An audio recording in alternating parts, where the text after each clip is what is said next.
En el nombre del Padre, del Hijo y del Espíritu Santo. Amén. Teresa de los Andes, que de la mano de María te convertiste en una joven enamorada de Jesucristo. Eres modelo de santidad y camino de perfección para la Iglesia. Tú supiste reír, amar, jugar y servir. Tú fuiste fuerte para asumir el dolor y temerosa para amar. Tú supiste contemplar a Dios en las cosas sencillas de la vida. Muéstranos el amor del Padre para vivir la amistad con alegría y con ternura en la familia. Ayuda a los débiles y a los tristes para que el Espíritu los anime en la esperanza. Intercede por nosotros y pide para Chile el amor y la paz.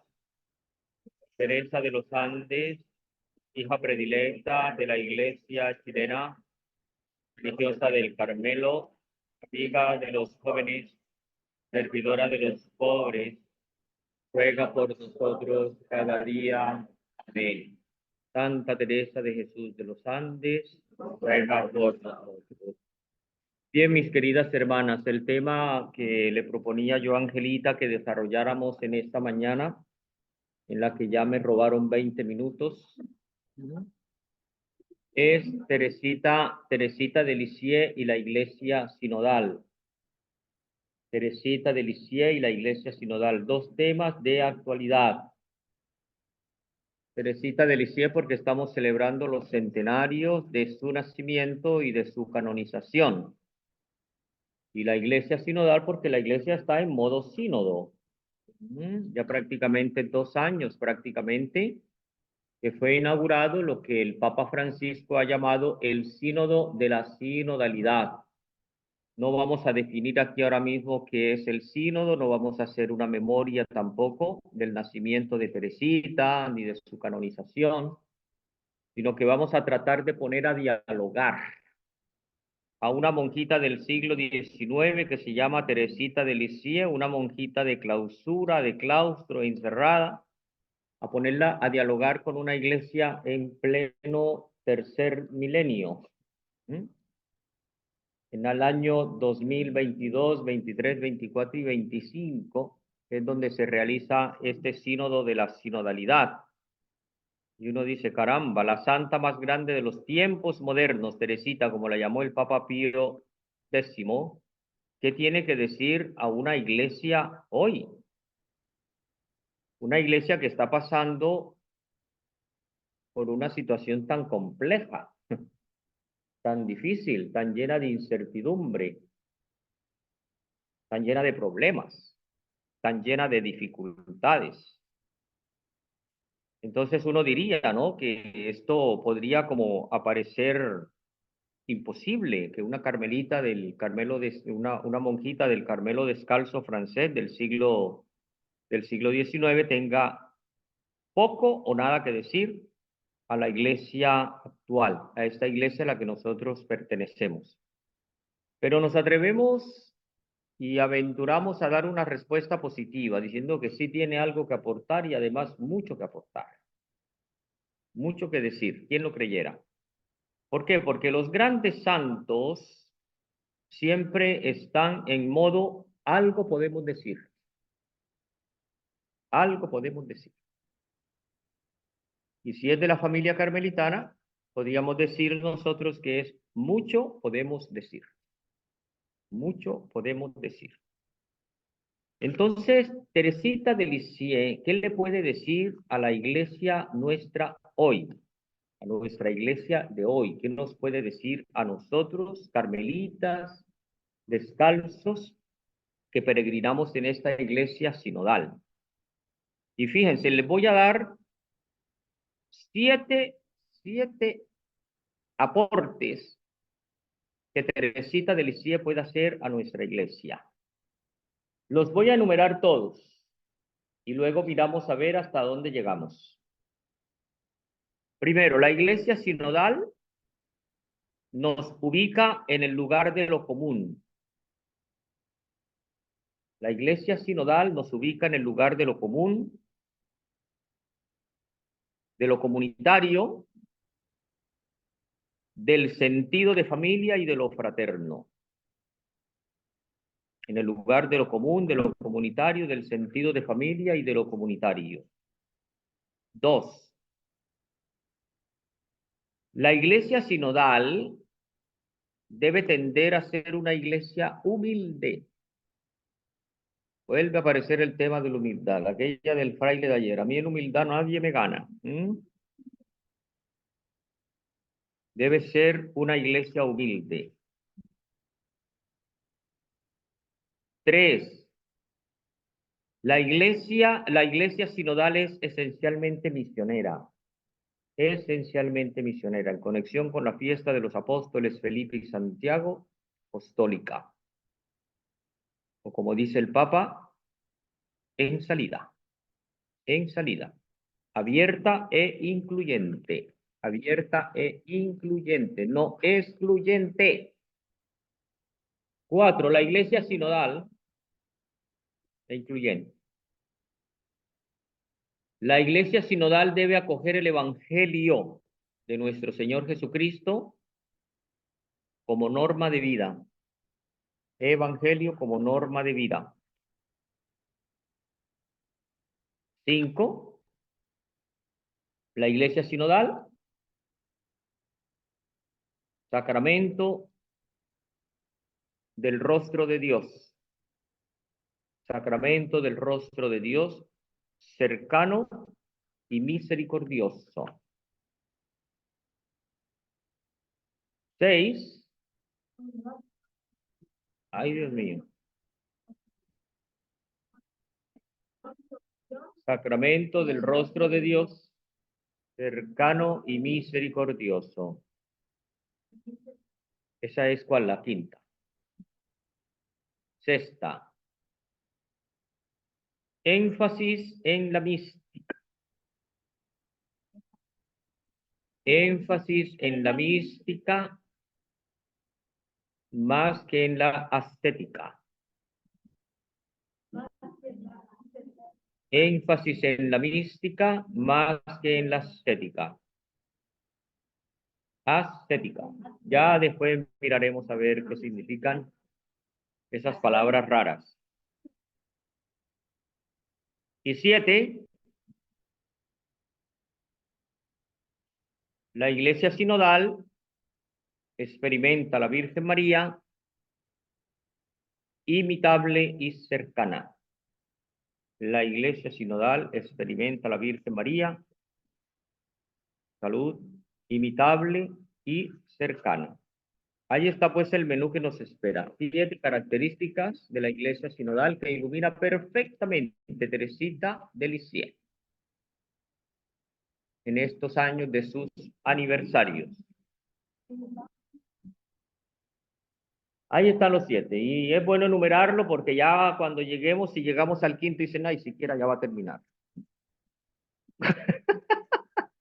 Entonces vamos punto por punto. 1. La iglesia sinodal nos ubica en el lugar de lo común. Ya está escrito, no lo vuelvan a escribir. De lo común, de lo comunitario, del sentido de familia y de lo fraterno. Este es el gran tema de la sinodalidad. Caminar juntos. Caminar juntos. Como un solo grupo, como una sola familia. Es de la gran columna vertebral del sínodo de la sinodalidad. Entonces, cuando hablamos de ubicarnos en el lugar de lo común, esto nos lanza para trascender toda clase de individualismo. Toda clase de individualismo. Porque nos ubica eso, en el lugar de lo común, donde todos aprendemos a escuchar y a escucharnos en nuestras diversidades y pluralidades. Todos somos distintos.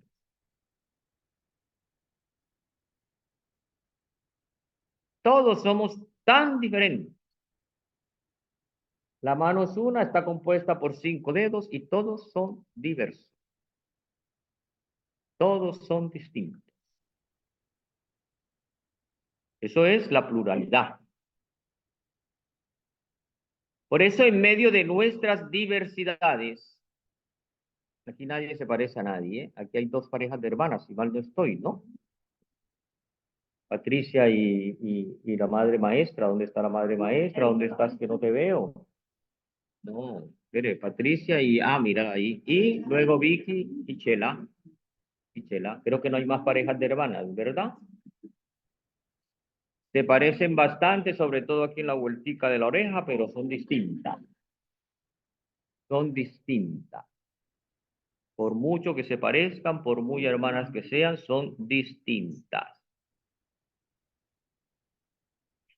Entonces esta iglesia nos invita a nosotros para que en medio de nuestras diversidades, de nuestras divergencias, sigamos caminando juntos como familia.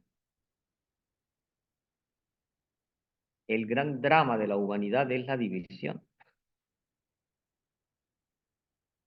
Cada uno tirando para su lado. El gran drama de la familia es la división. El gran drama de las comunidades cristianas, de los movimientos cristianos, es la división.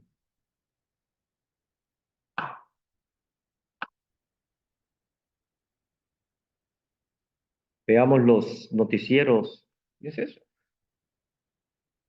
Y es eso. Entonces, esta iglesia que nos invita a caminar juntos, nos invita a eso, a centrarnos en la mística del nosotros, no del yo. Somos más yoístas que quién sabe qué. Primero yo, segundo yo, tercero yo, cuarto yo, y si queda algo, para mí.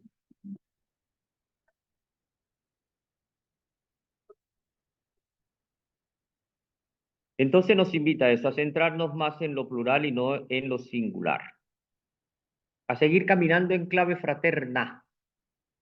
A seguir caminando en clave fraterna, donde todos nos reconocemos como hermanos, donde todos nos reconocemos portadores de la misma dignidad, de la misma dignidad. Entonces, necesariamente, mis queridas hermanas, esto es un reto, es un desafío para aceptarnos y asumirnos en relación con los otros, con las otras. Aunque ese otro y esa otra me caiga como patada en el hígado.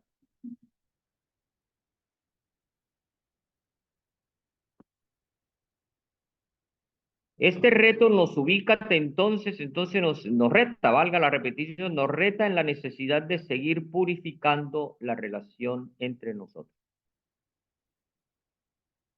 A purificar la relación entre nosotros. Es la única manera de superar algo que está azotando a la humanidad, la globalización de la indiferencia y del individualismo.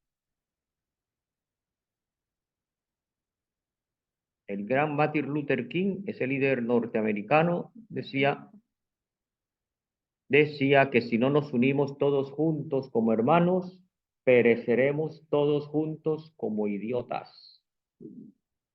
No lo dice el padre Milton, yo no soy tan atrevido de decir eso, ¿verdad? Yo lo único que hago es contar chistecitos ahí de mal gusto. Martin Luther King. Si no aprendemos a vivir juntos como hermanos, pereceremos todos juntos como idiotas. Y eso es lo que está pasando. Eso es lo que está pasando, ¿verdad? Entonces, esto es un reclamo persistente, ¿eh? Una llamada urgente para seguir entretejiendo en común unas relaciones de cuidado y atención al otro. Relaciones de cuidado y atención al otro.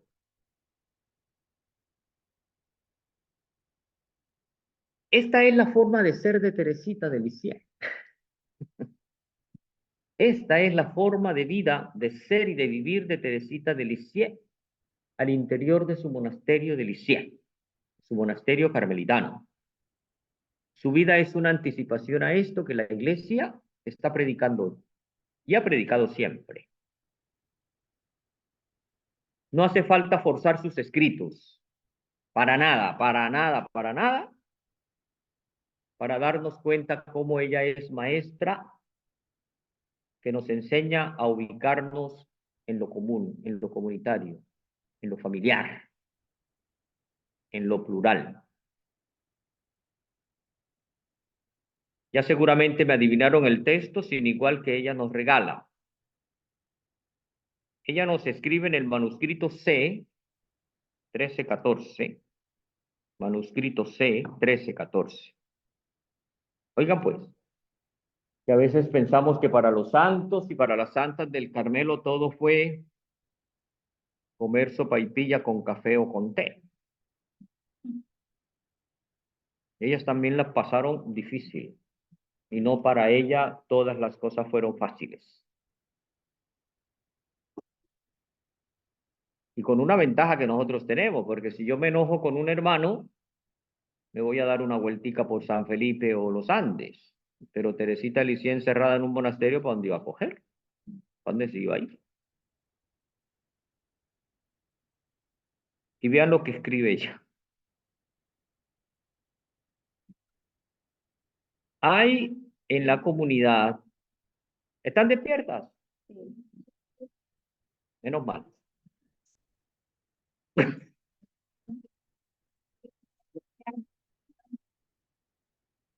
Hay en la comunidad una hermana que tiene el don de desagradarme en todo.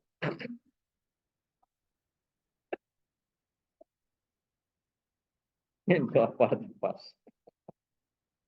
De desagradarme en todo. Vean, sus modales, sus palabras, su carácter, me resultan sumamente desagradables. Sin embargo, es una santa religiosa.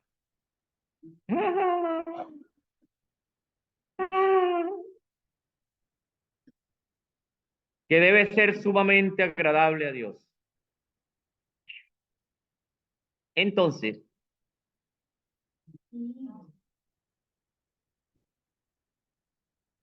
aquí tenemos un testimonio. Entonces, para no ceder a la antipatía natural que experimentaba, me dije a mí misma que la caridad no debía consistir en simples sentimientos, sino en obras. Me dediqué a portarme con esa hermana como lo hubiera hecho con la persona a quien más quería. Toma ya.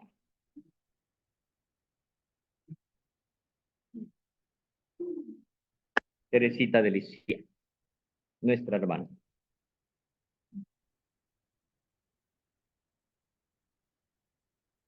Teresita entonces invita a la iglesia y nos invita a nosotros para que nos movamos en esa disposición profunda, en ese proceso dinámico de la palabra que construye, de la palabra que es respetuosa y orante.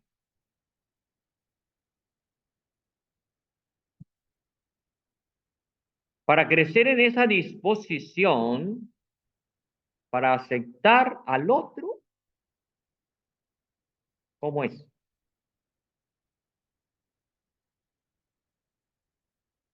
Siempre, siempre, siempre.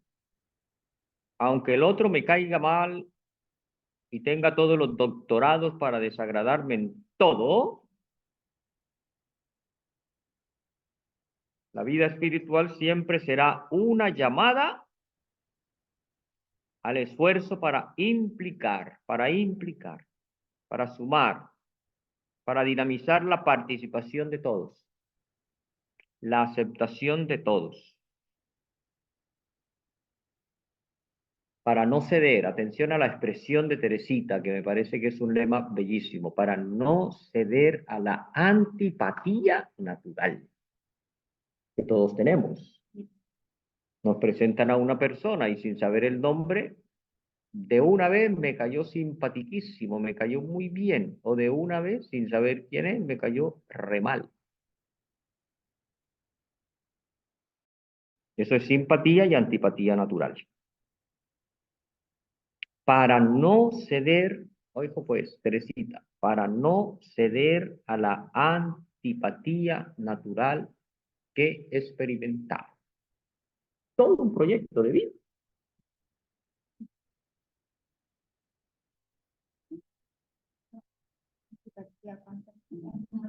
Natural. Y repito, no lo digo yo, lo dijo Santa Teresita. Para no ceder, no te dejes ganar. Si quieren una primera lección de no te dejes ganar de la antipatía.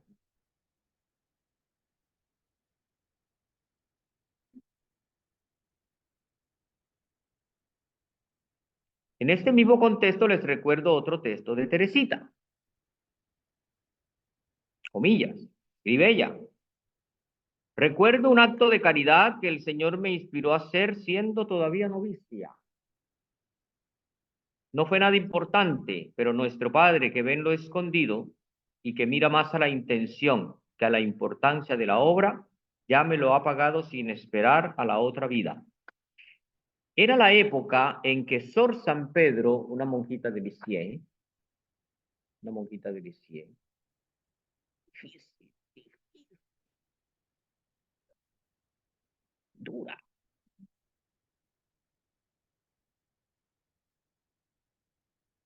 Era la época en que Sor San Pedro iba todavía al coro y al refectorio. El refectorio es el comedor.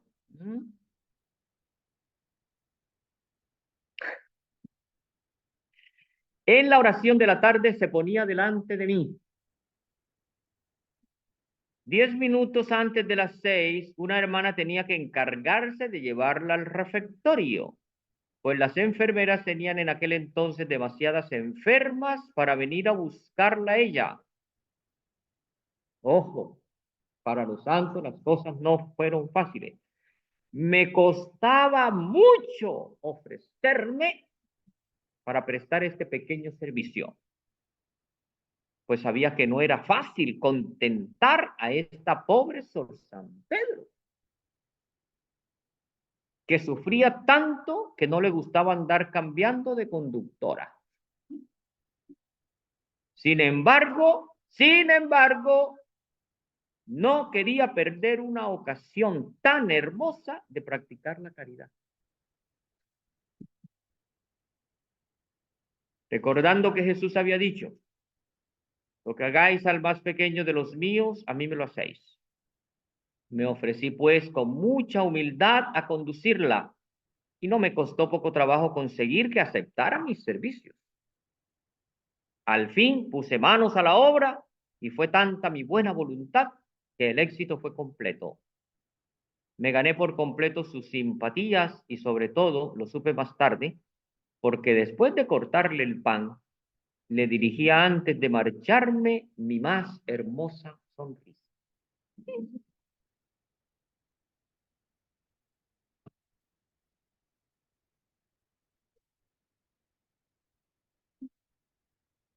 En Colombia decimos se la embolsilló.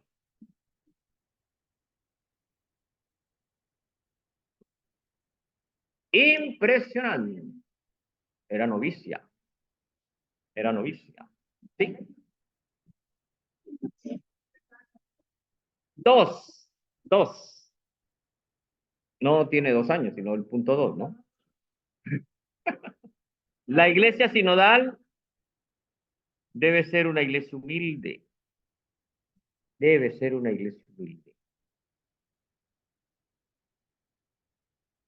Sin dejar de ser maestra, la iglesia es maestra que todavía es escuchada en algunos sectores, gracias a Dios.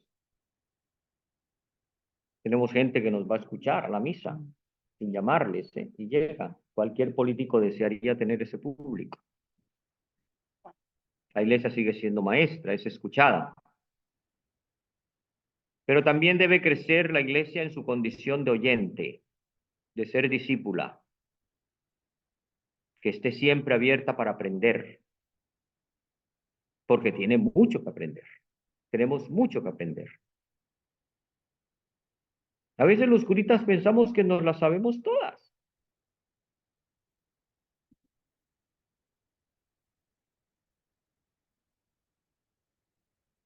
Y a veces algunos del Carmelo Seglar también piensan que se las saben todas.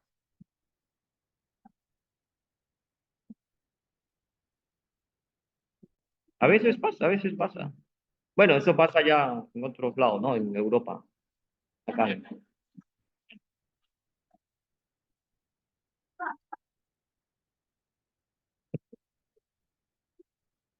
Entonces, por eso el camino, el itinerario humilde de la iglesia sinodal necesariamente debe ser penitencial, por cuanto que la iglesia no siempre ha sido, no siempre es fiel a su compromiso de ser seguidora de Jesús el Señor.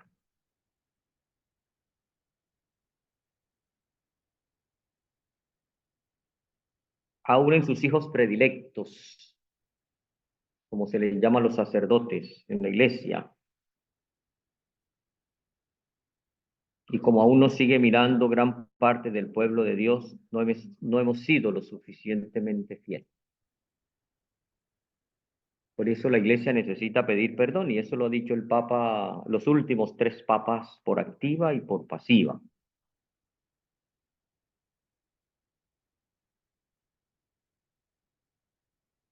Y últimamente los papas, lo acabo de decir, han pedido perdón en nombre de esa iglesia, ¿no? Lacerada por tantos escándalos, múltiples dimensiones, abusos sexuales, abusos económicos, abusos de poder, abusos de conciencia e institucionales. Muchas heridas abiertas hay todavía, muchas heridas abiertas hay todavía. Por eso la iglesia sinodal, con recta conciencia y limpio corazón, ustedes como parte fundamental de la iglesia, nosotros como parte fundamental de la iglesia, debemos seguir examinándonos. Debemos continuar con un exigente examen de conciencia, con un espíritu de auténtico arrepentimiento y de humildad. La iglesia debe mantenerse, el Carmelo debe mantenerse en un camino de arrepentimiento, en un camino de conversión y de conversión sostenida, en un camino de conversión de un fin de semana de retiro espiritual, sostenida todos los días de la vida, porque es necesario seguir abriendo senderos de reconciliación, senderos de sanación, de justicia, de paz. Qué bueno todo este grupito que estamos aquí, esforzándonos constantemente todos los días de nuestra vida en hacer del Carmelo, en hacer de la iglesia un espacio para que otros puedan seguir creyendo, esperando y amando. Que a través de las obras se den cuenta que somos cristianos. Que a través del comportamiento de cada uno, los otros perciban cómo es el comportamiento de Dios.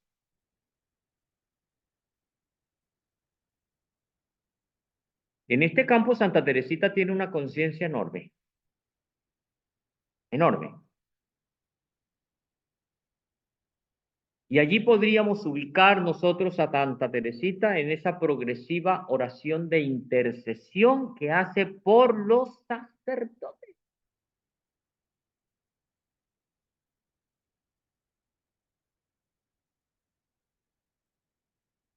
Es impresionante la manera de ver de Teresita, y más impresionante aún la progresiva oración que ella ofrece diariamente por los sacerdotes. y junto con ellos, con los grandes pecadores de la historia. Fíjense cómo lo escribe ella, ¿no? No eran todavía las almas de los sacerdotes. Eso fue un descubrimiento. No eran todavía las almas de los sacerdotes las que me atraían, sino la de los grandes pecadores.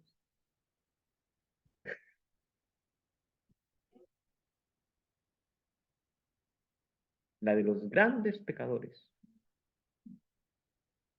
Y después en una peregrinación a Roma, donde fueron varios sacerdotes, ahí nos descubrieron algunas miserias y ahí ya comenzaron las almas de los sacerdotes a traerles.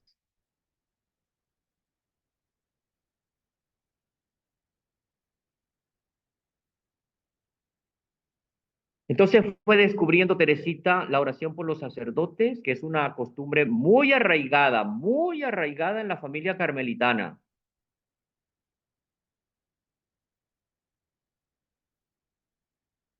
Y Teresita de Lisieux la fue descubriendo y le marcó una fuerte pasión y una fuerte atracción. Ustedes saben cuál es el mejor regalo que pueden hacer por nosotros los sacerdotes en general y los carmelitas en particular. Oración. Aunque yo recibo regalos de Navidad, de Mayo y todo eso, ¿verdad? Siempre serán bienvenidos. Pero el mejor regalo, no lo sé.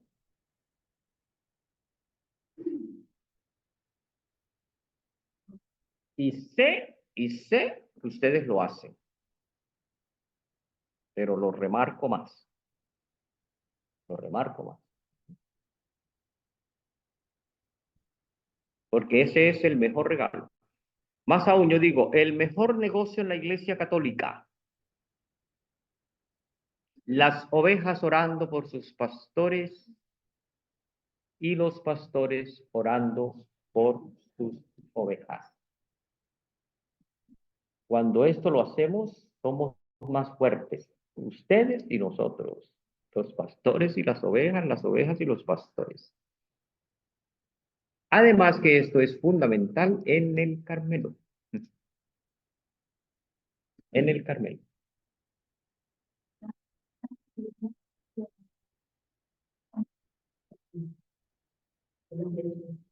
Muy bien. Vale, muy bien. Este es el mejor negocio, ¿no? El mejor negocio. Entonces vean lo que ella escribe. Bueno, ¿qué era lo que primero le atraía a las almas de los grandes pecadores? Los grandes pecadores. Pero como ya les anticipaba, les mencionaba así rápidamente, en un viaje, en una peregrinación a Roma y a otros lugares europeos, compartió con muchos sacerdotes. Y vean el testimonio que ella nos deja. Durante un mes conviví con muchos sacerdotes santos, que también los hay y abundan, pero no son noticias, son noticias. Durante un mes conviví con muchos sacerdotes santos y pude ver que si su sublime dignidad los eleva por encima de los ángeles, no por eso dejan de ser hombres débiles y frágiles. Sí, los sacerdotes santos, a los que Jesús llama en el Evangelio, sal de la tierra, muestran en su conducta que tienen una enorme necesidad de que se rece por ellos, incluso los santos. ¿Qué habrá de decir de los que son tibios? Los que andan así, entre Tongoy y los vilos. ¿No ha dicho también Jesús, si la sal se vuelve sosa, ¿con qué la salarán? Qué hermosa es, madre querida, la vocación que tiene como objeto conservar la sal destinada a las almas. Y esta es la vocación del Carmelo. Y cuando hablo así no es porque estoy bravo. No,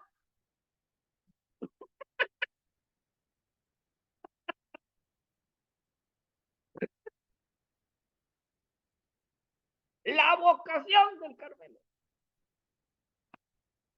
Orar por los que son sal de la tierra.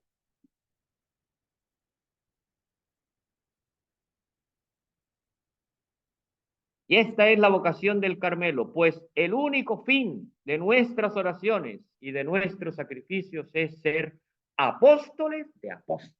¡Ah, qué maravilla! Rezando por ellos,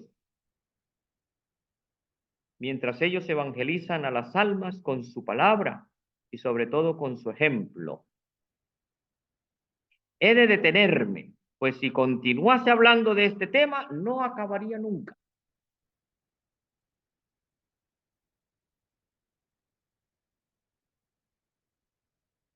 En la oración particular por los sacerdotes, ella le escribe a su hermana Celina: Celina, durante los cortos instantes que nos quedan, no perdamos el tiempo, salvemos almas. Las almas se pierden como copos de nieve. Y Jesús llora, y nosotras pensamos en nuestro dolor sin consolar a nuestro prometido. Sí, Celina, vivamos para las almas, seamos apóstoles, salvemos sobre todo las almas de los sacerdotes. Estas almas debieran ser más transparentes que el cristal, pero hay cuántos malos sacerdotes, cuántos sacerdotes que no son lo bastante santos. Oremos y suframos por ellos, y en el último día Jesús estará agradecido. Nosotras le daremos alma. ¿Comprende, Celina, el grito de mi corazón? Juntas, siempre juntas. Qué texto, ¿eh?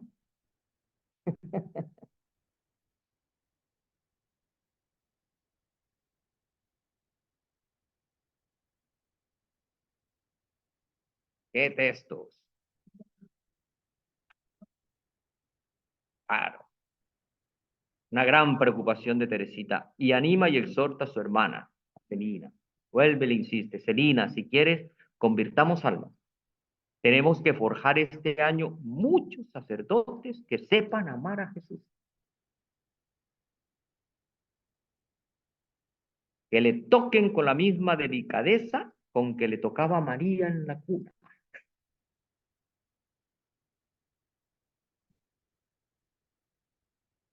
Tremendo, ¿no?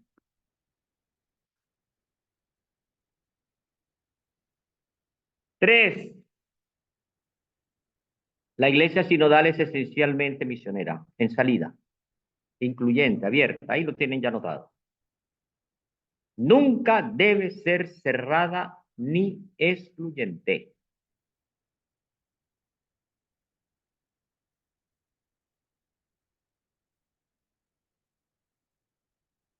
¿Qué problema tenemos algunos laicos en algunas parroquias que les cierran el paso, les cierran la puerta a personas que quieren ayudar? Como que se sienten amenazadas de que les van a correr la silla?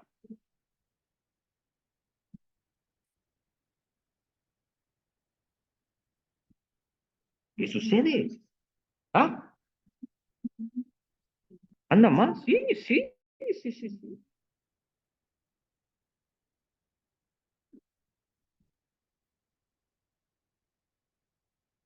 Hace recordar a aquella señora que llevaba no sé cuántos años trabajando en la parroquia, ¿no? Y hubo cambio de párroco, llegó un párroco nuevo, recién ordenado, con poca experiencia. Entonces la señora llegó y le dijo: bueno, padre, vengo para que por favor me dé el dinero para ir al mercado para comprar el alimento de sus gallinas, de sus gallinas.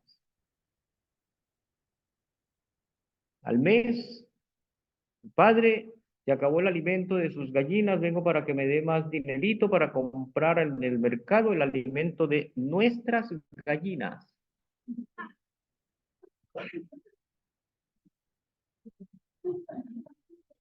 Y al mes siguiente, padre, vengo para que nuevamente me dé la platica para comprar el alimento en el mercado de mis gallinas. Sus gallinas, nuestras gallinas, mis gallinas.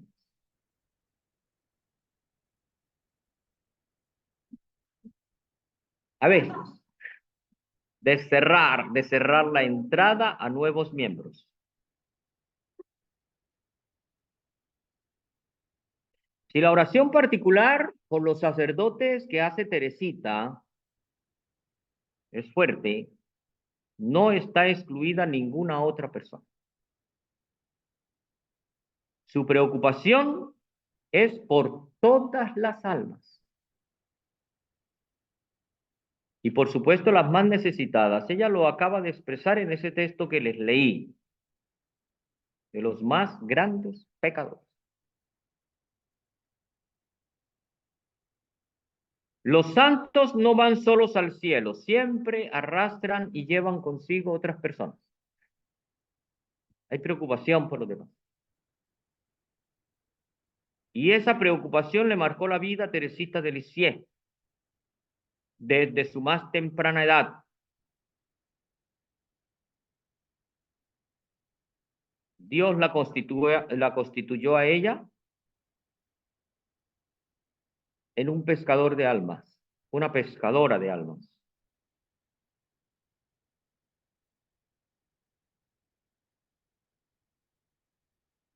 Me preguntaba por qué, escribe ella, ¿no? Me preguntaba por qué los pobres salvajes, por ejemplo, morían en tan gran número sin haber oído ni tan siquiera pronunciar el nombre de Dios. Le preocupa. Lo mismo que le preocupó a la Santa Madre Teresa de Jesús por los indios de las Américas. Jesús mismo cogió la red, la echó y la sacó repleta de peces. Hizo de mí un pescador de almas y sentí un gran deseo de trabajar por la conversión de los pecadores. Deseo que no había sentido antes con tanta intensidad. Sentí en una palabra que entraba en mi corazón la caridad. Sentí la necesidad de olvidarme de mí misma para dar gusto a los demás y desde entonces fui feliz. Ponía en el lugar del otro. De antología el texto de oración, de intercesión por Pranzini. Tal vez de los textos más conocidos de Teresita de Lisieux. Lo vamos a leer para que midamos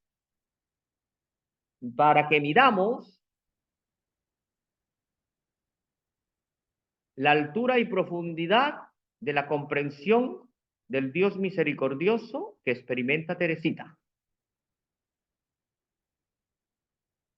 Y para que midamos en nosotros la experiencia también de ese Dios misericordioso.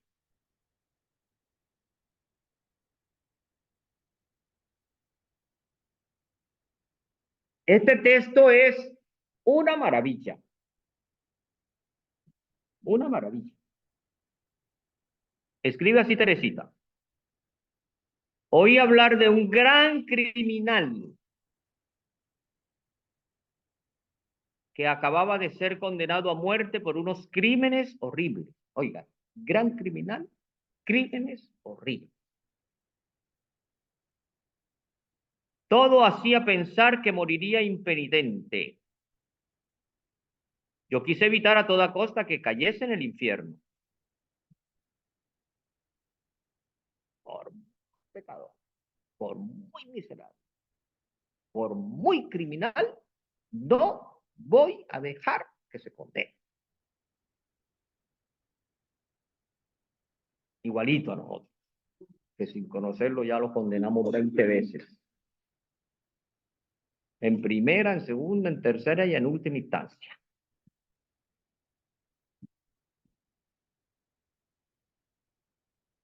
Yo quise evitar a toda costa que cayese en el infierno.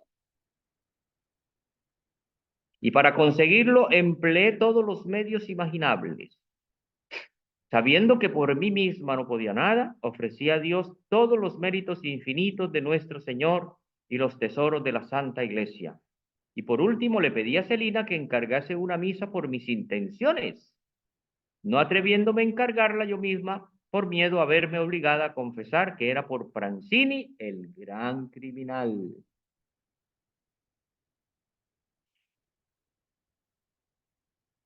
En el fondo de mi corazón yo tenía la plena seguridad de que nuestros deseos serían escuchados.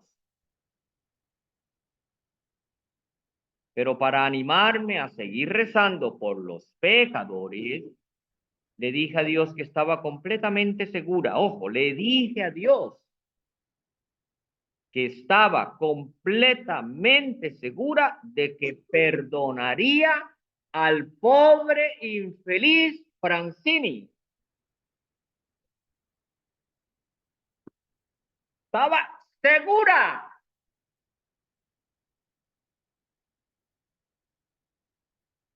Segura de que Dios le perdonaría.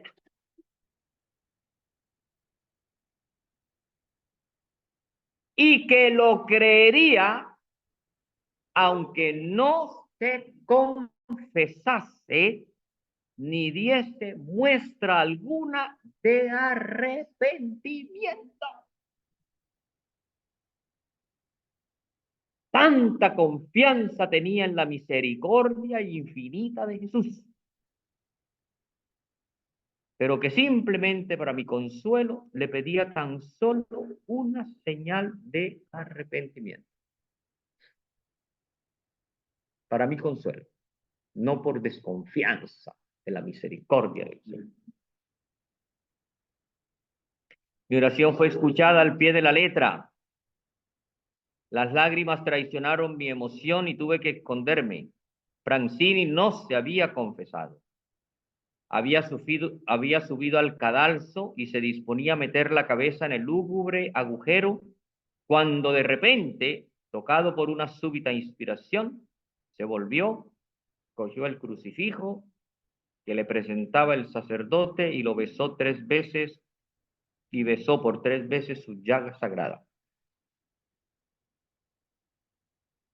Después su alma voló a recibir la sentencia misericordiosa de aquel que dijo que habrá más alegría en el cielo por un solo pecador que se convierta que por los 99 justos que no necesitan convertirse. ¡Qué respuesta de inefable dulzura! A partir de esta gracia sin igual, mi deseo de salvar almas fue creciendo de día en día.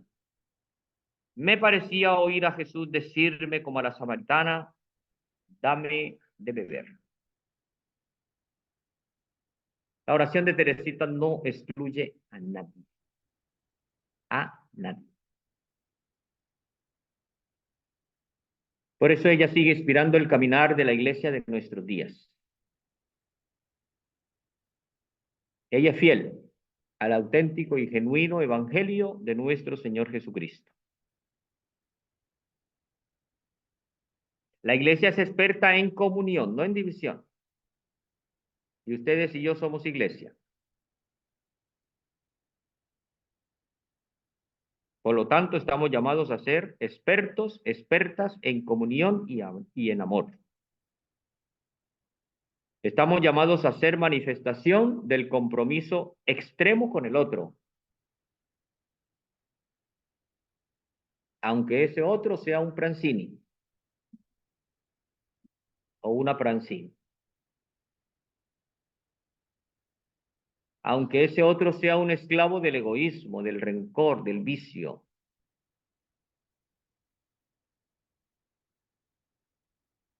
¿Qué nos corresponde? Nos corresponde comprometernos con el otro en su liberación.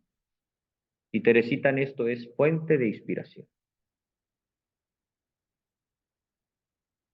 4. La iglesia sinodal debe acoger el evangelio como norma de vida. Evangelio, evangelio.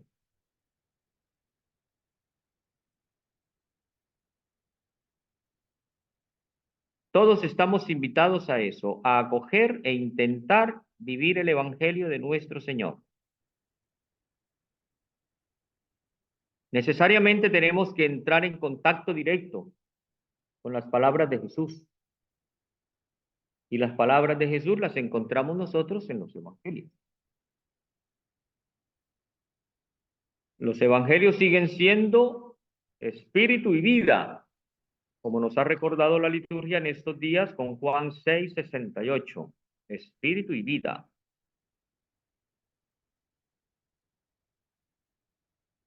En el Evangelio entramos en contacto con el estilo de vivir de Jesús. En el Evangelio aprendemos a vivir, como decíamos ayer, Jesús mente. Entramos en contacto con la manera que Jesús tuvo de entender el mundo, de relacionarse con el Padre, de relacionarse con los demás.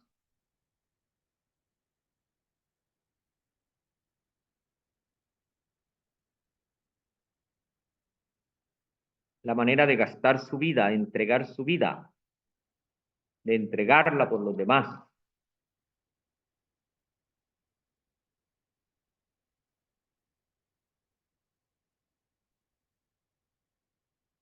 Cuentan que Teresita cargaba en el bolsillo de su hábito con un evangelio que lo tenía todo rayado, todo subrayado, que era su pan de cada día.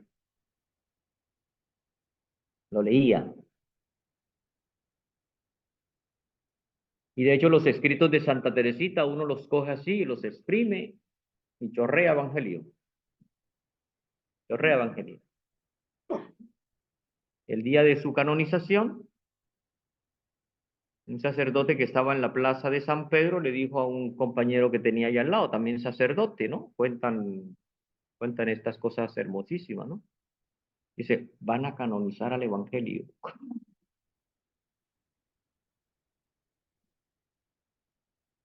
De hecho, a Santa Teresita se le conoce así como el quinto evangelio de la iglesia. No sé si lo habían escuchado. El quinto evangelio. Y a la luz de eso quedó abierto justamente eso, que cada cristiano está invitado a hacer, a escribir el quinto evangelio. A que vean hasta dónde esta mujer encarnó el evangelio.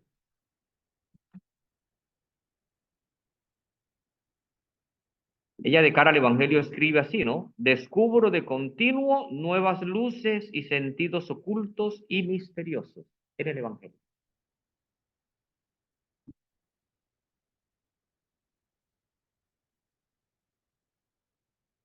Leyó apasionadamente el evangelio de una manera continuada. Escribe ella. Desde hacía mucho tiempo yo me venía alimentando con la flor de harina contenida en la imitación. Ese es un libro espiritual clásico, Imitación de Cristo, de un Kempis, chiquitico, de Tomás de Kempis. Dice eso, ¿no? Desde hacía mucho tiempo yo me venía alimentando con la flor de harina contenido en la imitación. Este era el único libro que me ayudaba, pues no había descubierto todavía los tesoros escondidos en el Evangelio. Entonces, adiós Kempis y venga Evangelio.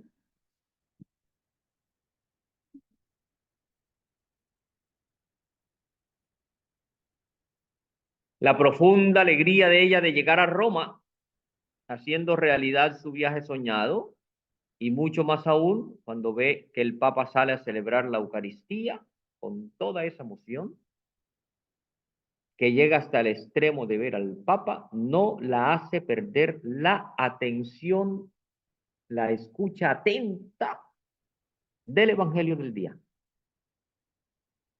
Con toda la emoción de ver al Papa, de estar en Roma. Se dio cuenta que eso no era lo fundamental a lo que había ido. No perdió de vista. Y por eso escribe, el domingo 20 de noviembre a las 8, nuestra emoción fue muy profunda al verle entrar para celebrar la Santa Misa, el Papa. Subió las gradas del altar y nos demostró con su piedad digna del vicario de Jesús que era verdaderamente el Santo Padre. Cuando Jesús bajó a las manos de su pontífice, mi corazón latió con fuerza y mi oración se hizo ardiente. Sin embargo, la confianza llenaba mi corazón.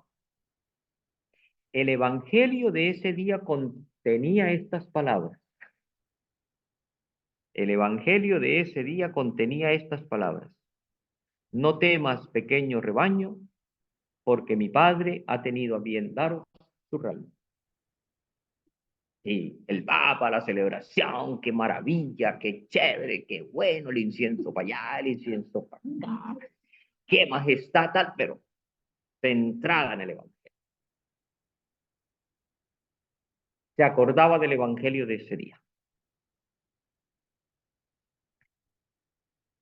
Entonces el evangelio para ella salpica toda su vida y todos sus escritos. Finalmente, en medio de mi impotencia, escribe, en medio de mi impotencia, la Sagrada Escritura y la imitación de Cristo vienen en mi ayuda. En ella se encuentra un alimento sólido y completamente puro. Pero lo que me sustenta durante la oración, por encima de todo, es el Evangelio. Norma de vida. Como dicen los estudiosos de teología, de Biblia, el Evangelio es la normativa, no normada. Es decir, lo máximo.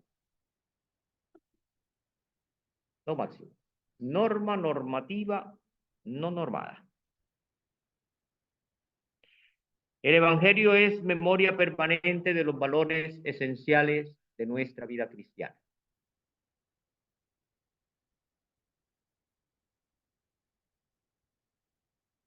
Los evangelios nos recuerdan la necesidad de centrarnos en ellos.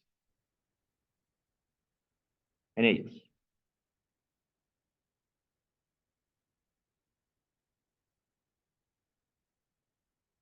Por eso Teresita va pasando de la lectura de libros espirituales, la imitación de Cristo, nuestro Santo Padre Juan de la Cruz, que le ayudaron mucho para centrarse en la palabra de Dios y particularmente en el Evangelio.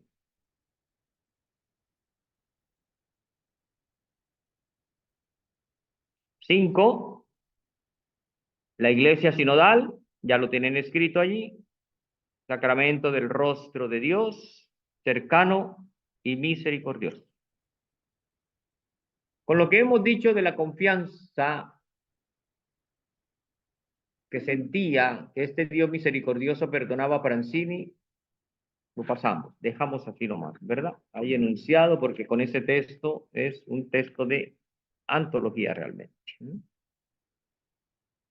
Pero ella se abandona profundamente y nos muestra a un Dios totalmente compasivo y misericordioso,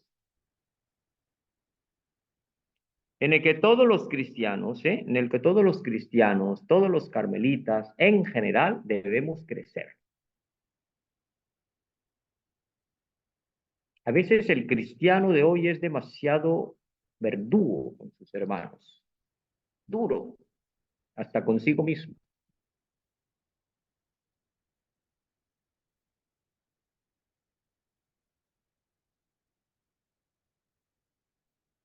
A mí me preocupa algo en la iglesia, me preocupa algo en algunos cristianos. Como les digo, no en los de Chile, sino en allá en la China, el Japón y en Europa, ¿no?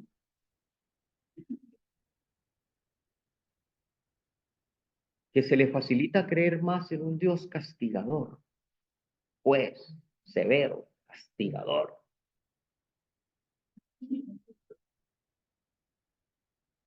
Se cree más fácil en ese Dios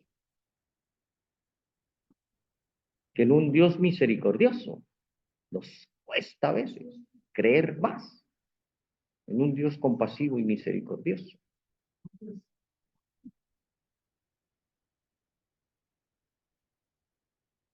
Y todavía hay confesiones como estas.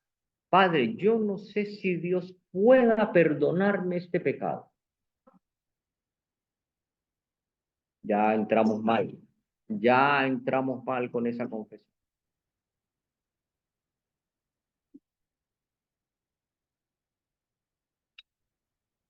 Analícenlo y verán. No, no les exagero. No les exagero la nota.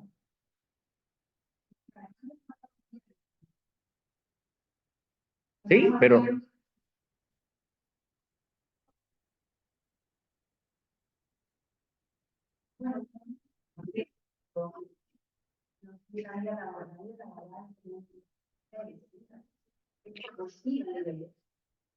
sí, y lo fue también en la época de Santa Teresa, y lo fue también en la época de Teresita,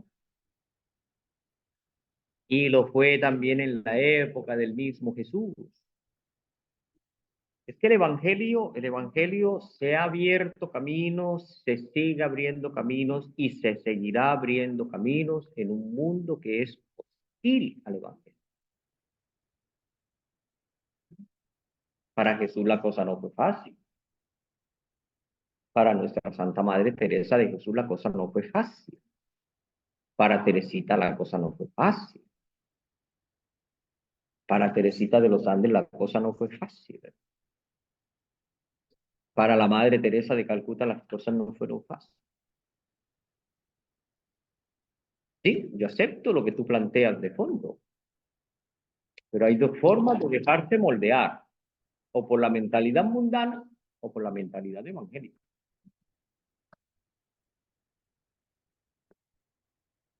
Y tenemos que convencernos que la evangelización se abre en medio de todas estas miserias y dificultades. Vean lo que estamos leyendo en estos días en el libro de los Hechos de los Apóstoles. El Pablo, una paliza va, una paliza viene, lo sacan de la ciudad, lo dejan medio muerto. Y se sacude, se levanta y sigue evangelizando.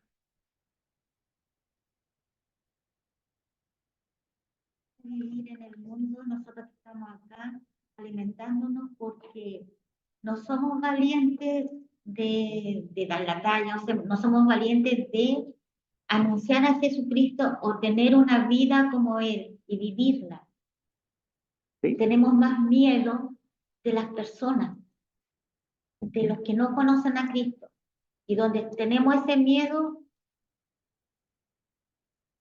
porque todos los apóstoles, cuando no es cierto, cuando hablaban, decían la verdad en Cristo, obvio, lo apedreaban y todo, así como ustedes que son mamás, yo no soy mamá, pero ustedes que son mamás, cuando le quieren corregir a su hijo, le dicen las cosas, y la respuesta de esos hijos, como es, se enojan, eh, hacen todo lo contrario. Así también en el mundo, si nosotros queremos evangelizar, si queremos dar un buen testimonio, vamos a recibir lo mismo. Entonces, la oración tiene que ser dirigida para poder ser sal y luz a los demás. Tenemos que hacer mucha oración. Sí, sí, sí, o sea, no, todo eso es válido, o sea, pero no pensemos que el mundo de hoy es el único difícil para la evangelización, siempre lo es. Siempre. Los primeros evangelizadores la pasaron, pero terrible. Vuelvan a leer el libro de los Hechos de los Apóstoles que hemos leído continuadamente en este tiempo de paz.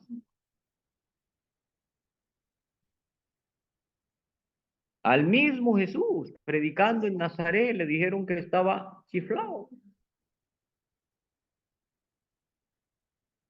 ¿Y cómo le fue?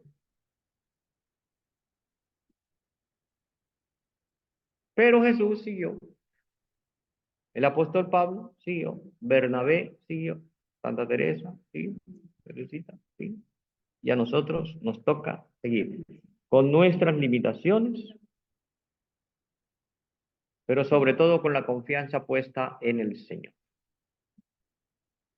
Más aún, creería yo que relativamente la tenemos un poquito más fácil, porque tú para hablar ahora de Jesús o para ir a la misa no tienes que pedirle permiso a nadie ni esconderte de nadie.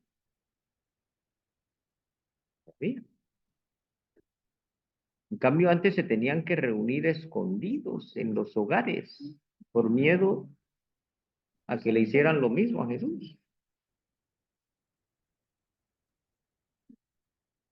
Ahora tú de pronto en una calle coges un megáfono, no estoy recomendando que hagan esto, coges un megáfono, un sonido y te pones a hablar de Jesús, a lo máximo dice, esta vieja ya se deschavetó del todo, se enloqueció del todo. Pero posiblemente no te van a apedrear, posiblemente, ¿verdad? No te van a apedrear. Sí, así es. No estoy diciendo que esto para siempre.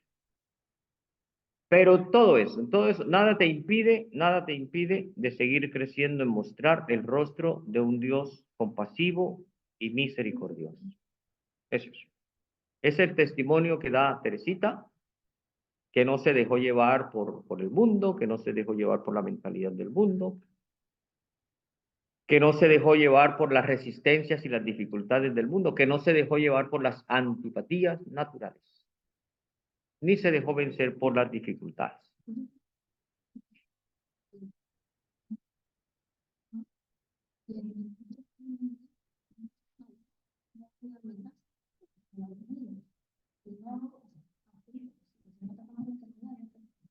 Sí, sí.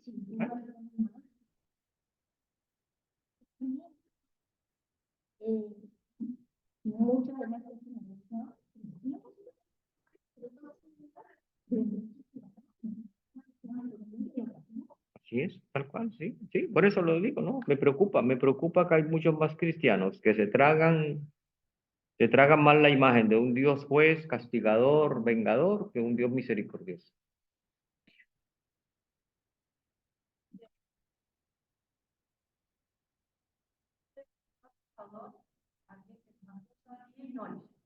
Al Señor. Entonces yo dije, bueno, si esta persona puede ser que nos asusta bien y ya sé que, o sea, va a estar pendiente ahí yo vi, o sea, como que separé el Dios misericordioso, que siempre es misericordia pura, y está esta otra que está acusando. Entonces, cuando yo separé eso, sentí como más paz. Igual existe el acusador, que también el temor de que si este acusador le va a decir adiós y me va a castigar. Entonces también, después uno como cae en la misma trampa igual. Pero sí trato de ver ese Dios como misericordioso. Por eso cuando hablaba Graciela ayer, que nosotros nos latigamos, a veces el acusador somos nosotros mismos. Nos acusamos sin que nadie nos esté diciendo nada. Sí. De todas maneras, ustedes y yo pertenecemos a la espiritualidad carmelitana. Y la espiritualidad carmelitana va más por los caminos del Dios compasivo y misericordioso que del Dios castigador. La que aquí quiera, a ver, esto no me lo tomen como una grosería ni me faltaba, ¿verdad? La que aquí quiera seguir caminando por los caminos del Dios castigador, tranquilo, puede hacerla. Yo no le voy a echar la PDI, ni a carabineros, ni nada. No, en absoluto. Con toda libertad lo pueden seguir haciendo. Las que quieran navegar por la imagen de un Dios compasivo y misericordioso, creo que han acertado en elegir a la familia carmelitana. Y por eso las exhorto a caminar por allí. Caminar por allí. Y si quieren una motivación más, no se las digo yo, sino que se las va a decir Teresita. Teresita, que escribe así. Jesús se complace en mostrarme el único camino que conduce a esa hoguera divina. Ese camino es el abandono del niñito que se duerme sin miedo en brazos de su padre. Si quieren dormir sin miedo en brazos de su padre, estupendo. Si quieren dormir con angustia, pues ustedes mismas les va a dar su pesadilla. Ese camino es el abandono del niñito que se duerme sin miedo en brazos de su padre.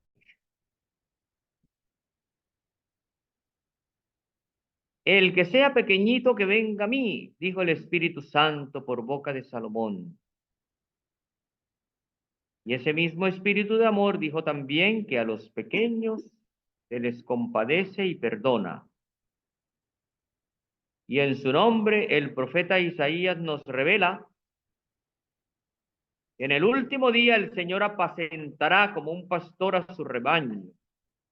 Reunirá a los corderitos y los estrechará contra su pecho.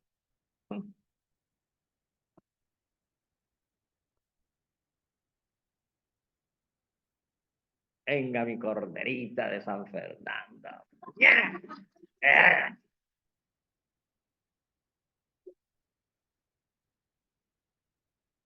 Esta es la imagen del Dios de Teresita.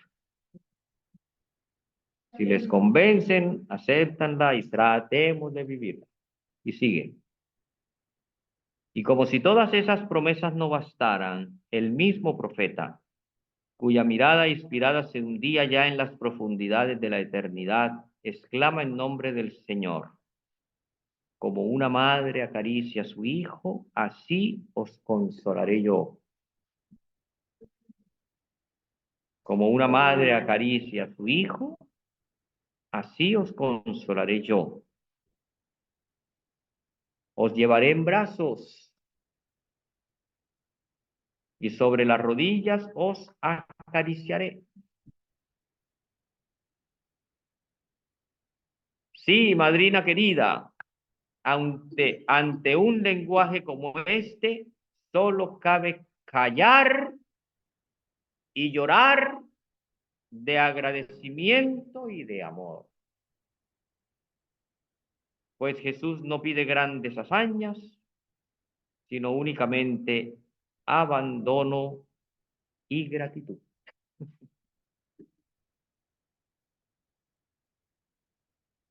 Este es el Dios revelado por Jesús en los evangelios hace más de 2000 años y todavía no nos creemos el cuento.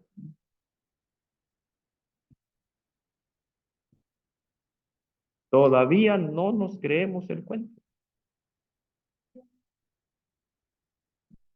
Y en el siglo XVI lo recrea el Carmelo, que es la espiritualidad más cristiana del mundo, más en conexión con el Evangelio. Nos lo recrea Teresa de Jesús, Juan de la Cruz, y los carmelitas no nos creemos el cuento.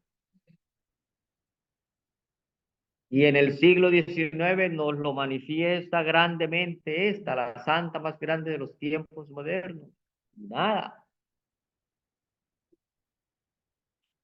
Enorme paso el que nos enseña Teresita y le enseña la iglesia sinodal. Enorme paso del temor ante un Dios juez severo e implacable a una confianza alegre y agradecida a un Dios cercano, compasivo y misericordioso. Ahí están las dos imágenes. Ustedes escojan libremente. Ya yo escogí. Escojo la imagen de Teresa, que coincide más con la del Evangelio. Teresita de Lisieux invita a la iglesia sinodal a caminar decididamente por la imagen de ese Dios. En una palabrita, porque el tiempo nos cosa. 6, énfasis en la mística más que en la ascética. Tiene que ver con lo que acabamos de decir. Abandono y confianza. Y tiene que ver con lo que también Teresita nos dice, más que grandes hazañas, el Señor pide eso, abandono y confianza. Ese es el caminito de la infancia espiritual. Abandonarse en las manos de Dios, que es el ascensor, en las manos de Jesús, que es el ascensor, que nos sube.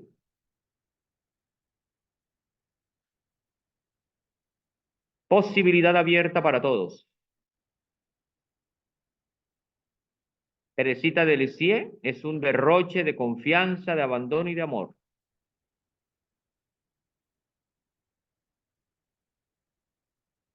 Posibilidad siempre abierta.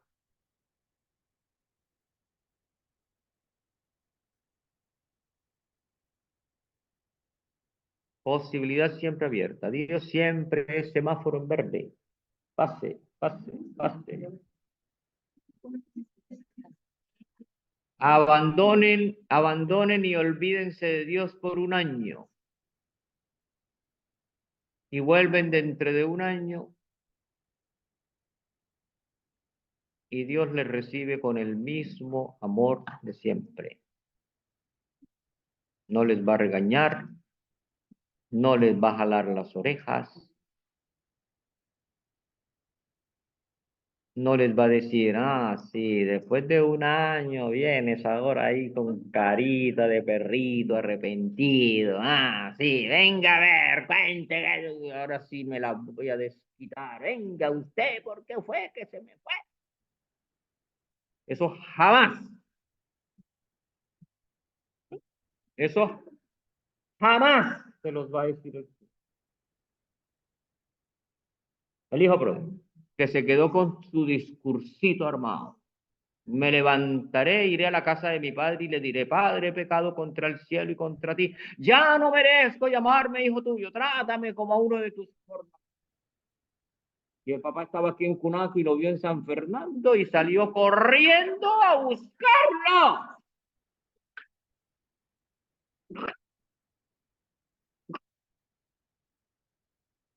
Salió a buscarlo, no esperó a que llegara. Y ¡suágaro! No lo dejó hablar. Y le organizó la fiesta.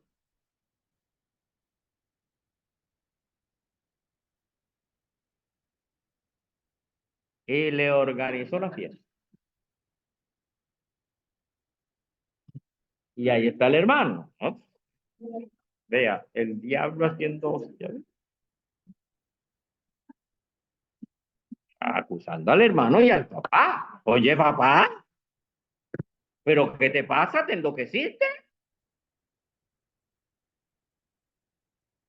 ¿Enloqueciste?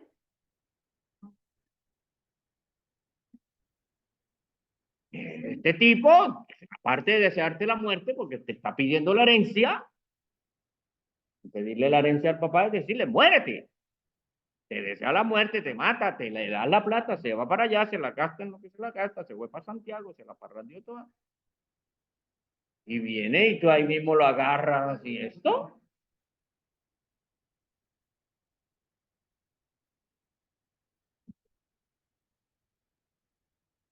¿Sí? Lo que sea, pero ahí está la actitud del padre. O sea, busquen siempre la actitud. Porque si te busca la actitud del hermano, te vas a justificar en todo lo que quieras. Después que los apóstoles, lo que celebramos litúrgicamente el Viernes Santo, después que los apóstoles abandonaron a Jesús y lo dejaron solo.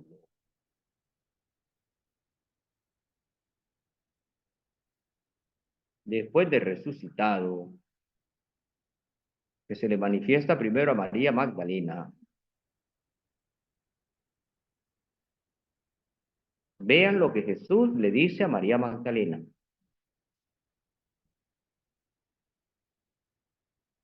Vean lo que Jesús le dice a María Magdalena.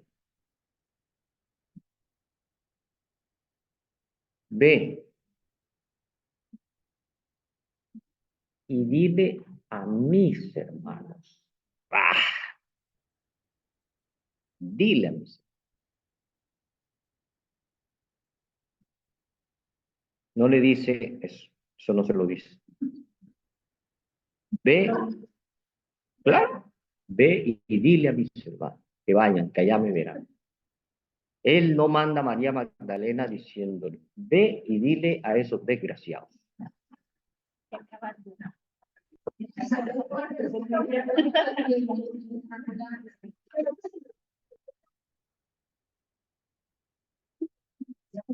¿Le dice eso a la María Magdalena? Ve y dile a esos falsos amigos, a esos desagradecidos, que mejor que no estuvieran aquí, porque quién sabe, mejor que estén allá, ve y dile, que me esperen, que no saben lo que les espera. Ve y dile a mis hermanos. Actuar Jesús mente.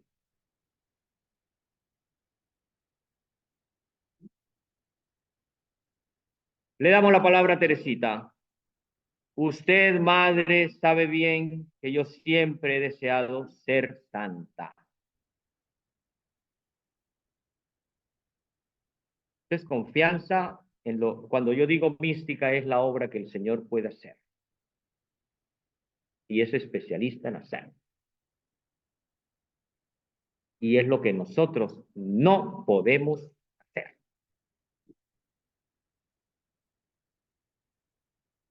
Usted, madre, sabe bien que yo siempre he deseado ser santa, pero ay, cuando me comparo con los santos, siempre constato que entre ellos y yo existe la misma diferencia que entre una montaña cuya cumbre se pierde en el cielo y el oscuro grano que los caminantes pisan al andar. ¿Qué diferencia?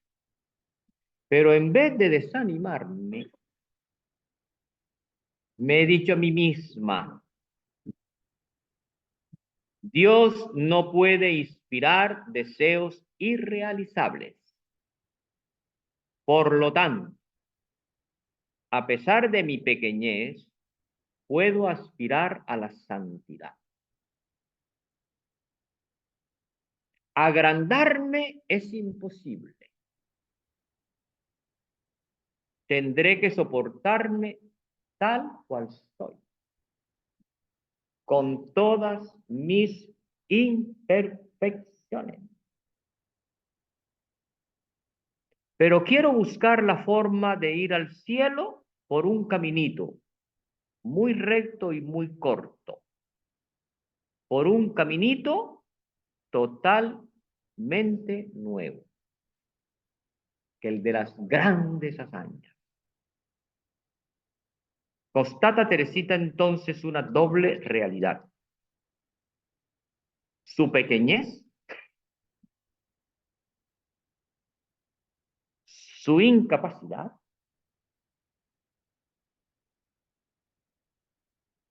por un lado, y por otro lado, la confianza profunda y radical que deposita en Dios.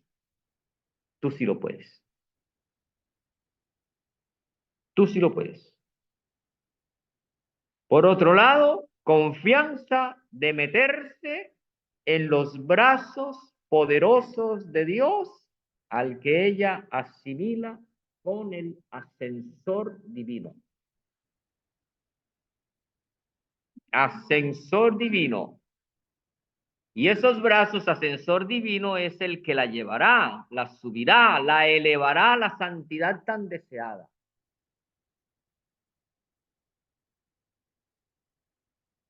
En contraposición a la idea pelagiana de la santidad, la que se conquista a fuerza de brazos, con esfuerzos que muchas veces resultan inútiles, porque los ponemos más a depender de nuestras fuerzas que de las fuerzas de Dios.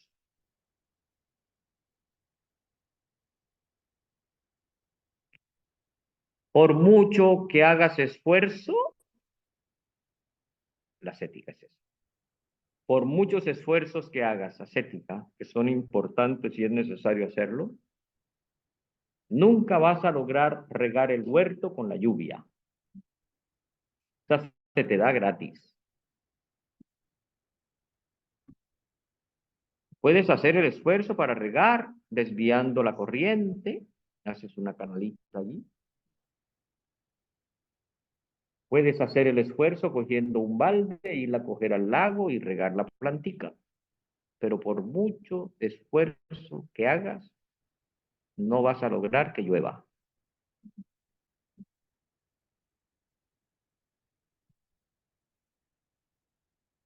Hay cosas que el ser humano no puede hacer.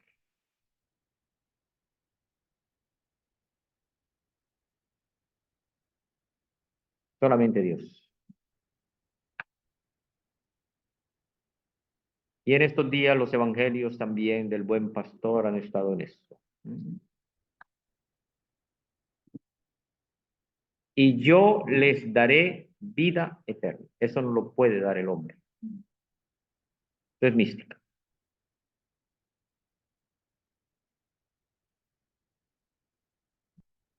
Confianza infinita que la arroja en los brazos de Dios, más que en el mérito personal. Infinita que la arroja, la mete en los brazos de Dios, más allá de cualquier mérito personal. Y gracias a Dios, esto es así. Porque imagínense si con nuestras pequeñeces y miserias somos tan soberbios como lo somos. ¿Qué tal que logremos esto por nosotros mismos? No nos agarra nadie.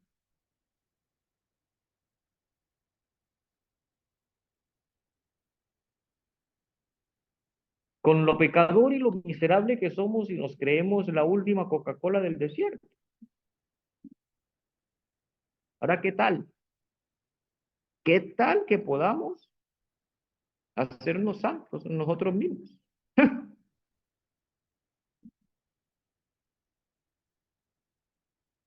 No es mal que Dios se reservó eso para él.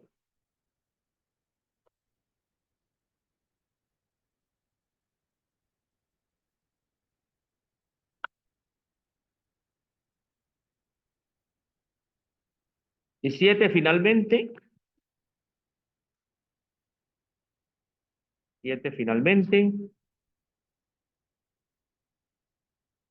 la Iglesia sinodal experimenta a la Virgen María imitable y cercana.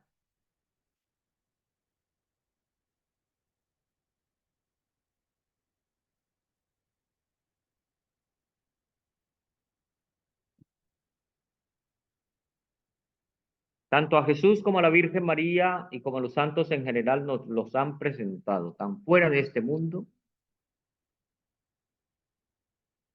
que nos lo distancian, nos lo hacen tan lejano y poco imitable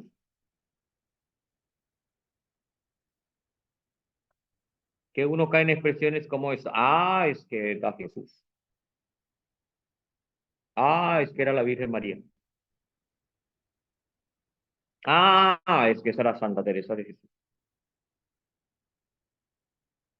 Pero cuando hacemos un esfuerzo para acercar a estos personajes, pueden aparecer como figuras imitables, cercanas, entrañables. El Concilio Vaticano II nos acercó muchísimo a la Virgen María, diciéndonos que no es solamente un signo de esperanza y de consuelo, sino también un modelo cercano, modelo cercano.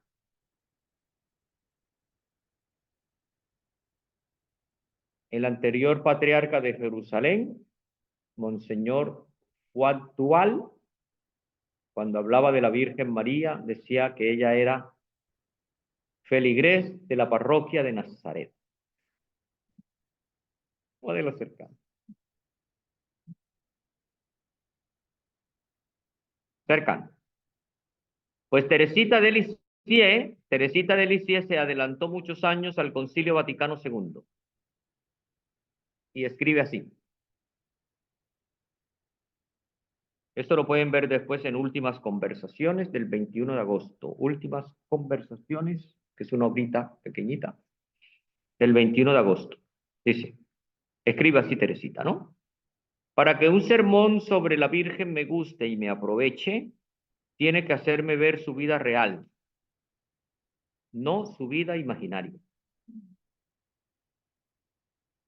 Y estoy segura de que su vida real fue extremadamente sencilla. De seguro, ¿verdad? Feligrés de la parroquia Nazaret.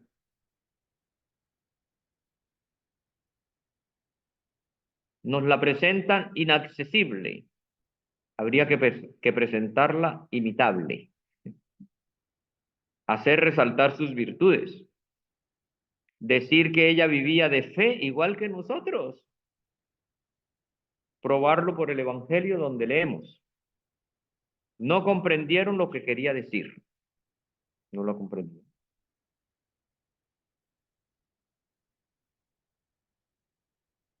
Oye, Jesús, ¿tú por qué nos trataste así? Mira que tu papá y yo estábamos angustiados. Bueno, mejor dicho, con el corazón en la mano. Y el otro le responde, ¿cómo le respondió?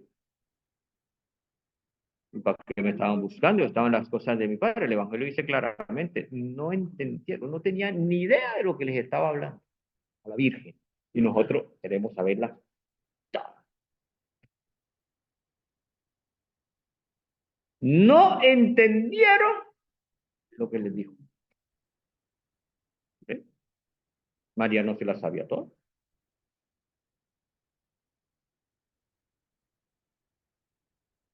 Igualito nosotros queremos saberlo todo, comprenderlo todo, dominarlo todo, tener todo, todo claro. Tan claro como si la Virgen del Carmen fuera la tía de la Virgen de la Merced.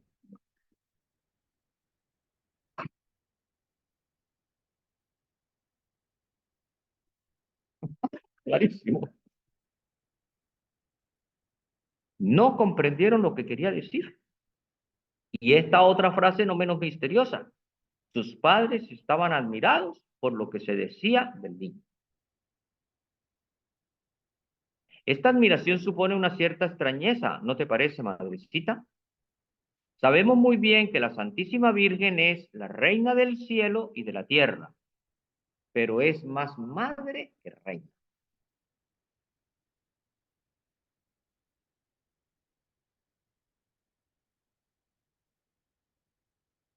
Lo que la Santísima... Ah, esto es una maravilla. Esto solamente se le ocurre a Teresita.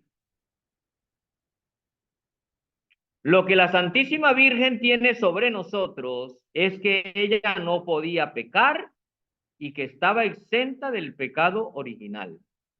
En eso nos gana. Pero hay algo en lo que Teresita y nosotros le ganamos a la Virgen. Esto solo se le ocurre a Teresita. Pero por otra parte, tuvo menos suerte que nosotros, porque ella no tuvo una Santísima Virgen a quien amar. Esto es una genialidad. Ella no la tuvo porque es ella. Nosotros la tenemos.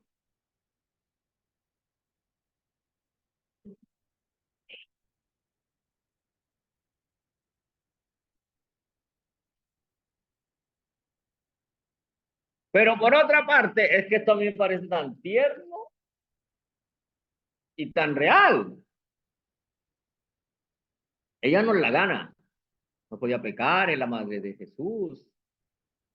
Nos la gana. De aquí a la China. Pero tuvo menos suerte que nosotros. Porque ella no tuvo una Santísima Virgen a quien amar. Y eso es una dulzura más para nosotros y una dulzura menos para ella.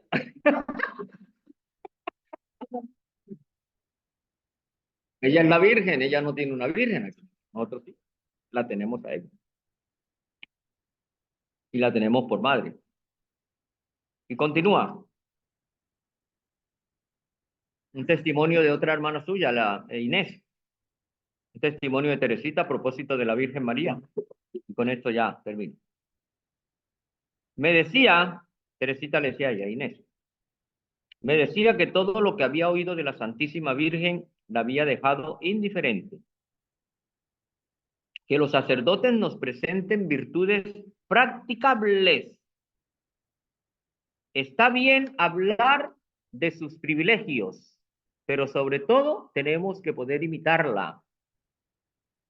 Ella prefiere la imitación a la admiración. Y su vida fue tan sencilla. Por hermoso que sea un sermón sobre la Virgen, si nos vemos obligados a exclamar continuamente, oh, oh, acaba uno harto. Me encanta cantarle, al practicar tú siempre las virtudes humildes, el camino del cielo dejaste iluminado.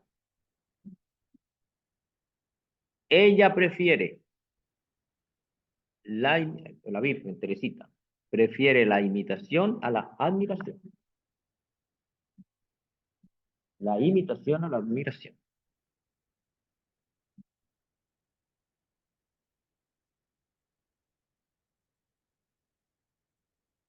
Teresita entonces ilumina la iglesia sinodal a descubrir el verdadero rostro de la Virgen María, leyendo y meditando profundamente el Evangelio.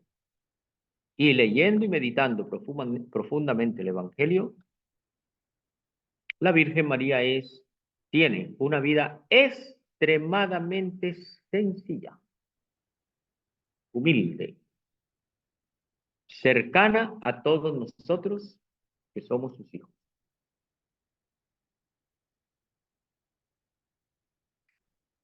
Muchas gracias por la atención y la paciencia.